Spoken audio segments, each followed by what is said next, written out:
what is next for the Explorer as far as upgrades and everything else. So in the last video, again, I touched on basically having zero steering on obstacles, especially when the front locker was on. So obviously that's not going to work out very good. So I have had a PSC Ram brand new in a box for a year and a half that I never actually got around to putting it on the Bronco. So I have that. I just picked up some extra hose and some more fittings. So that'll be my next install on the Explorer, is the Hydro Assist. Super, I need it bad. Also, the rear locker bulkhead where the hose goes into the diff, I found that looks like I might have cross stripped the fitting along with the copper tube not being up far enough in the fitting for the black air hose to seal against. So I got that stuff coming. That'll be here today or tomorrow. That way the air locker will function on off. There should be minimal compressor running. In the last video I gave an explanation of why it was on so much. It is loud, it is obnoxious, but again, the truck's not finished. There's no interior panels. I do plan on sound deadening and quieting around the compressor. So there's a lot more to come. Anyway, so here's the PSC Ram that I've had. I got everything kind of laid out, bolts, nuts, hoses, fittings, and where it's gonna go. When I bought this aluminum tie rod 2.5 ton from RPM Steering, I did buy their Ram attachment, I forget what they actually call these things, but double shear, which is definitely what you want for a Hydro Assist. A lot of the cheaper ones are just a bolt welded on, and it's terrible. And then I refreshed my memory. I already had a hole down here located that was 3/4 inch straight through. And then I had already bought 3/4 inch to 5/8 reducing stepped washers to fill the holes and then make it a 5/8 hole.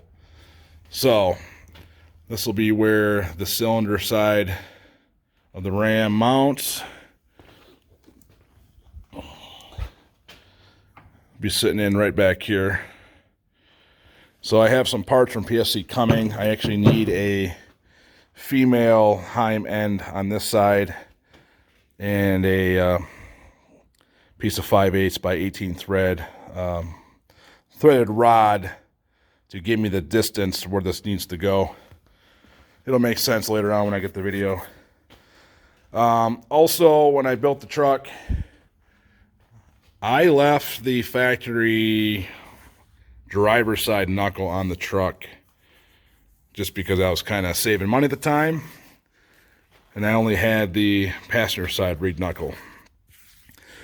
So I haven't done it yet, but in a couple videos ago I was talking about my pinion angle, getting that angled up.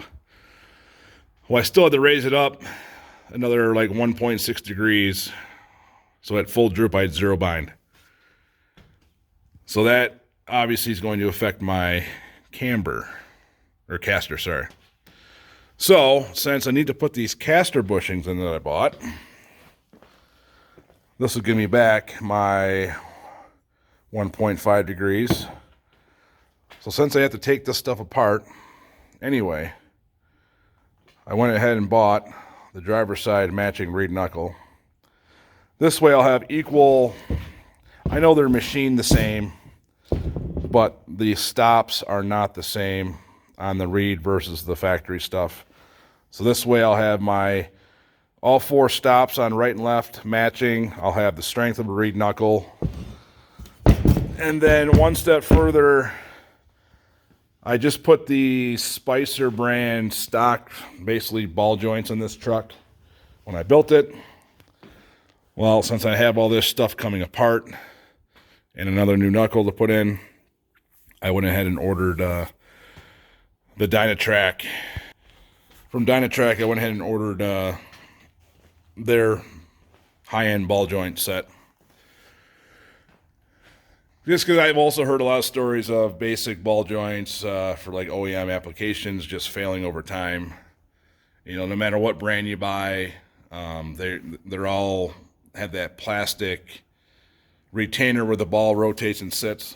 So I'd rather just spend the money now, buy a premium part, and then you can rebuild all 4 down the road for only $150.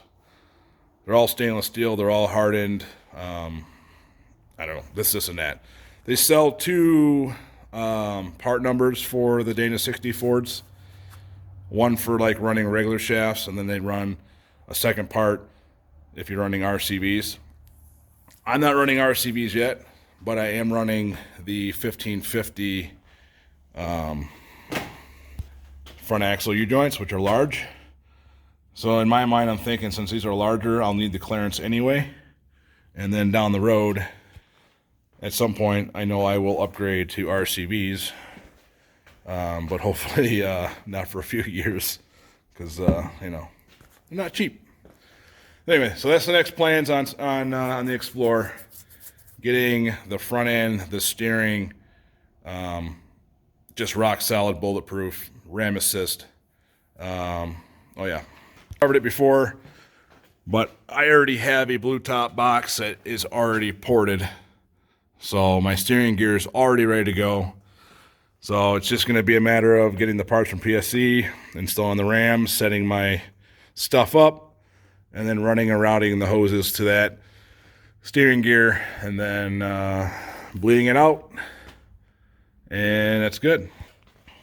All right, so that's the next update of what's to come. So truck is doing amazing. I love it. So I'll see you on the trail. So here's the driver's side knuckle. I already got the Dynatrac ball joints pressed in. Not too much different than standard ball joints. I just was a lot more careful. And then they have this like washer kit. It kind of helps in the install. It fits the ball joint cup area is perfect. I do already have my ball joint press, and then I do have the accessory kit. So I'm very well covered. I got the right combination and got that all set. So, yep, that's the update. Just need to pop the splicer joints out of the passenger knuckle. I'm going to take the black paint off, and this way I'll have the front knuckles both orange. I think it'll look cool that way. Get them cleaned up, get the Dynatrac ball joints in, and then we'll start assembly. I am still waiting on, from PSC, the female Heim end for this. So basically I got a grade 8 or grade 10, whatever this is, 5/8 by 18 threaded bolt. I'm going to, once I get the Heim, cut off X amount, use this as a threaded extension. I need a little bit longer than what they provide based on my location here. So whatever it takes to get the cylinder cleared is what I'm doing here. Then once I have that in place, I can start measuring, get the tie rod, everything centered with the axle, and figure all that stuff out. All right, so everything's apart. Remember the passenger side already had a Reid knuckle with the high steer arm on it. But that also had the, you know, the spicer ball joints that was put into it when I built it. So that came off to put the Dynatrac ball joints in that. Everything's been cleaned up, wire brushed. These are my, they actually add 2.6 degrees of caster. So I'll get my caster back as far as the knuckles go. Because I did add more pinion angle a few videos ago, so I'm basically compensating for what I took out of my caster, putting the caster back in to also obviously leave the pinion angle where I wanted it. So everything's been pulled apart, cleaned up. Obviously the axle shafts had to come out, so that, you know, I had to drain the oil anyway, otherwise they'd be leaking out, filling the tubes. And then I'm almost at my break-in period anyway, so I'll go ahead and put, I wanted to put new fresh gear oil in the front anyway. Plus I got these updated seals, so the oil would have just leaked and stayed inside the tube and not leaked out. So that would have been kind of an internal mess. A couple other things I did. I went the route of these differential breather bellows, I guess they're called. So it's basically a 5/16 nipple off the Dana 60 and the Sterling. So I just ran a short piece of 5/16 oil grade hose to a 5/16 step down to a 1/4 inch barb. The bellow takes a 1/4 inch barb, so there's a step down brass nipple coupler there. I didn't get my clamp for this side yet. But that way it's tucked down all the way. There's one less thing drooping and hanging. The other thing, I think I covered in the other video, I didn't have my header wrap on here.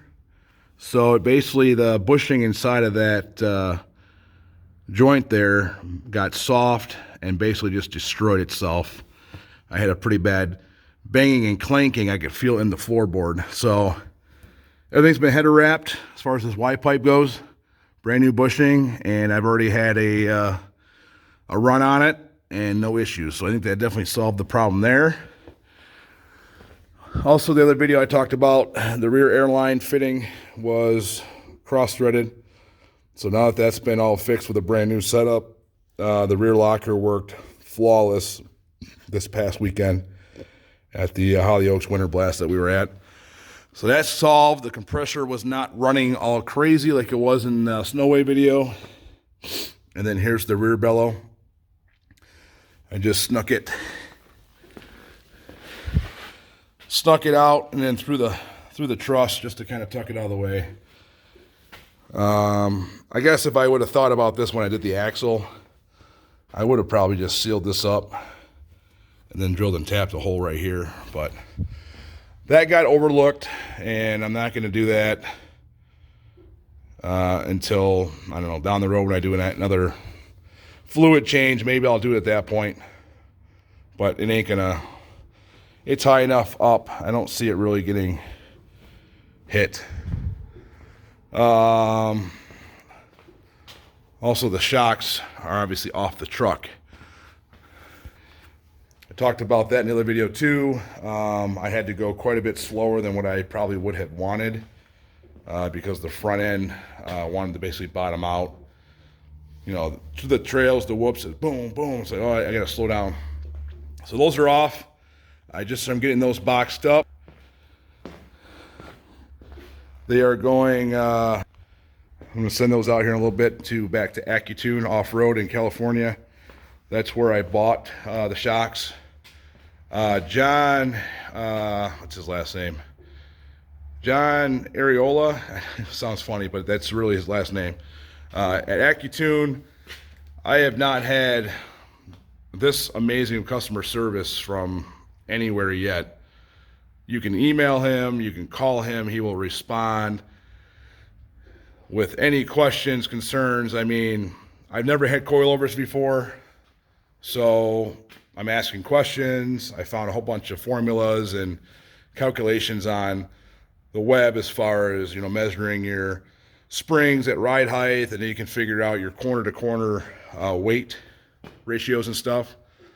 So I gave him all my measurements from the preload to the nut adjuster stops. And his guesstimate was, on paper when I ordered the shocks, his guesstimate on the front corner for corner was 1055 a corner, 1,055 pounds. Based on all my measurements, it came out to about 1,075. So he was able to guess within 20 pounds on a truck setup that is not very common. This isn't your typical JK, JL with bolt-on parts that everybody's familiar with and knows what it takes. So for him to get that close on all the information I gave him initially is amazing. Same with the rear. The rear he came in at, what did he come in at? He was at